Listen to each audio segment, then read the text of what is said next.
ক্রিকেটের ময়দানে ভারতের আধিপত্যবাদের বলি হয়েছে 18 কোটি ক্রিকেট প্রেমীর দেশ বাংলাদেশ। অনেক ক্রিকেট বোদ্ধার মতে ভারতের স্ক্রিপ্টেই বাংলাদেশকে টি-20 বিশ্বকাপ থেকে সরিয়ে দেওয়ার নীল নকশা এঁকেছিল আইসিসি। নিরাপত্তা শঙ্কায় বাংলাদেশ ভারতের মাটিতে খেলতে না চাওয়ায় সেই নীল নকশা বাস্তবায়ন আরও সহজ হয়েছে বলে মনে করছেন তারা। ক্রিকেটে ভারতের একতরফা আধিপত্য এতদিন মেনে নিলেও এবার তাদের বিরুদ্ধে কঠোর অবস্থান নেয় বাউভা কুড়াচ্ছে বাংলাদেশ দল। তবে ভারতের মতো মোড়লের বিরুদ্ধে বাংলাদেশ সাহসী পদক্ষেপ নিলেও সাহায্যে এগিয়ে আসেনি বেশিরভাগ দল। আইসিসি বোর্ড সভায় উল্টো ভারতের গোলামি করে বাংলাদেশের বিপক্ষে ভোট দিয়েছে তারা। কিন্তু ঠিকই বাংলাদেশের পাশে এসে দাঁড়িয়েছে দীর্ঘদিন ধরে অবহেলার চোখে দূরে সরিয়ে রাখা পাকিস্তান। বাংলাদেশের দাবি অনুযায়ী ম্যাচ ভেন্যু ভারত থেকে সরিয়ে শ্রীলঙ্কায় না করলে বিশ্বকাপ বয়কটের হুমকি দিয়েছিল তারা।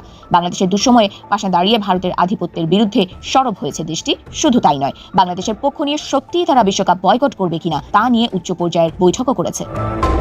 শনিবার লাহোরে সংবাদ সম্মেলনে পাকিস্তান ক্রিকেট বোর্ডের প্রধান মহসিন নাকভি জানান, বাংলাদেশকে টি-20 বিশ্বকাপ খেলতে দেওয়া না হলে কঠোর অবস্থান নিতে পারে পাকিস্তানও।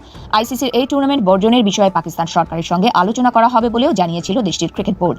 এর মধ্যে বাংলাদেশের জায়গায় স্কটল্যান্ডকে টি-20 বিশ্বকাপে অন্তর্ভুক্ত করে আইসিসি। পরে প্রতিশ্রুতি অনুযায়ী বিশ্বকাপে খেলা না খেলা নিয়ে সোমবার পাকিস্তান সরকারের সঙ্গে বৈঠকে বসেন দেশটির ক্রিকেট বোর্ড প্রধান নাকভি। সেই আলোচনার পর নিজের এক্স হ্যান্ডেলে পাকিস্তানের প্রধানমন্ত্রী শাহবাজ শরীফের সঙ্গে আলোচনার খুঁটিনাটি জানিয়েছেন নাকভি।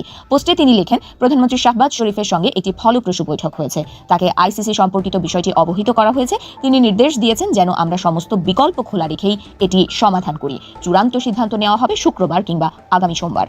ভারতের নিরাপত্তা শঙ্কায় বিশ্বকাপ না খেলার কথা জানিয়ে গত 4 জানুয়ারি আইসিসিকে ভেন্যু বদলের অনুরোধ করে বাংলাদেশ ক্রিকেট বোর্ড বিসিবি। কিন্তু নিরাপত্তার মতো এত সংবেদনশীল ইস্যুতে বাংলাদেশ ভেন্যু সরিয়ে দেওয়ার দাবি তুললেও তার পাত্তাই দেয়নি আইসিসি।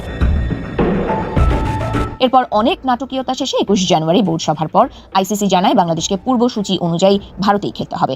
এরপর গত শনিবার বাংলাদেশের জায়গায় বিশ্বকাপে স্কটল্যান্ডকে অন্তর্ভুক্ত করার কথা জানায় আইসিসি। এতে বাংলাদেশের এবারের বিশ্বকাপে খেলার বিষয়টি একেবারে শেষ হয়ে যায়। পাকিস্তানের সংবাদ মাধ্যমগুলো বলছে, শাহবাজ শরীফের সঙ্গে বৈঠকে আইসিসির অনিয়ম তুলে ধরেছেন নাকভি। তিনি উল্লেখ করেন, 2025 চ্যাম্পিয়ন্স ট্রফিতে ভারত পাকিস্তানে খেলতে অস্বীকৃতি জানিয়েছিল, কিন্তু তখন তাদের জন্য বিকল্প ভেন্যু দেওয়া হয়েছিল। বাংলাদেশের বিষয় নিয়ে তিনি বলেন, নিরাপত্তাজনিত উদ্বেগ থেকে বাংলাদেশ ভারতে যেতে চায়নি, কিন্তু তাদের টুর্নামেন্ট থেকে বাদ দেওয়ার পাশাপাশি বদলি হিসেবে স্কটল্যান্ডকে নেওয়া হয়। পাকিস্তানের গণমাধ্যমগুলো বলছে, বিশ্বকাপ থেকে সরে দাঁড়ালে অংশগ্রহণ ফি বাবদ বড় অঙ্কের আর্থিক ক্ষতির কথাও শাহবাজ শরীফকে জানিয়েছেন পিসিবি চেয়ারম্যান। তবে নাকভি এটাও জোর দিয়ে উল্লেখ করেছেন যে টি-20 বিশ্বকাপে ভারতের বিপক্ষে পাকিস্তানের না খেলার সিদ্ধান্ত ভারতের জন্য আরও বড় ক্ষতির কারণ হবে। বাংলাদেশের মতো ক্রিকেট প্রেমী দেশের পাশে দাঁড়ানোর পাকিস্তানকে প্রশংসায় ভাসাচ্ছেন অনেক ক্রিকেট বোদ্ধা। ভারত ও আইসিসির নাটকে মোড়ানো বিশ্বকাপকে পাকিস্তান শেষ পর্যন্ত বয়কট করবে কিনা সেই চূড়ান্ত সিদ্ধান্তের দিকে তাকিয়ে রয়েছেন অনেকে।